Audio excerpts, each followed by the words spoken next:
Beaucoup de gens parlent de Jésus, mais peu de personnes sont capables aujourd'hui de connaître l'évangile. Des messages qui ont disparu et d'où beaucoup de personnes connaissent superficiellement le véritable message. L'évangile, c'est quoi? C'est la vie de Christ, sa vie, sa mort, sa résurrection, son ascension et son retour. C'est ça l'évangile. La définition de la résurrection, même dans toutes les langues, que ce soit en lingala ou en anglais, c'est le fait de revenir à la vie après la mort. On a plusieurs sortes de résurrections. La première, c'est la résurrection du processus du salut. Dans la résurrection du processus du salut, c'est l'élément qui détruit notre nature pour établir la vie de Jésus en nous. Donc nous devons mourir quant au monde. Le monde ne nous intéresse plus. Chaque fois que quelque chose meurt en toi, quelque chose de Dieu vit à travers toi. Sans résurrection, personne n'est capable de vivre la vie chrétienne.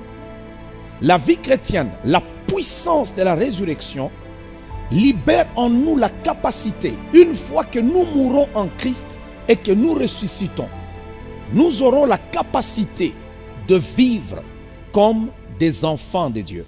Un chrétien doit d'abord connaître la mort, pas d'abord la mort physique, mais la mort sur le plan spirituel. Lorsqu'il croit en Jésus-Christ, lorsqu'il va même à l'eau de baptême, il meurt. C'est un symbole de mourir et nous ressuscitons. Une fois que tu crois en lui, cette vie de gloire que Jésus-Christ a menée après la résurrection deviendra aussi ta vie. La vie de la résurrection dans la vie du chrétien est expérimentée par les fruits de l'esprit. Personne ne peut porter les fruits de l'esprit s'il n'a jamais expérimenté la résurrection. Et nous avons deuxièmement la résurrection du corps physique. Lorsque le corps physique va mourir, nous avons l'espérance, même quand on va nous enterrer, que nous ressusciterons. C'est ça même la force du christianisme. Et notre espérance n'est pas trompeuse. Même lorsqu'on va nous enterrer, nous ressusciterons d'entre les morts.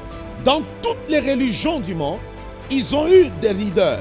On a les bouddhistes, ils ont leur leader. On a les autres, leur leader c'est Confucius. On a les autres, leur leader c'est Mahomet. On a les autres ceci. Tous les leaders sont morts et personne n'est ressuscité. La seule religion où le maître est mort, nous ne refusons pas que le nôtre est mort.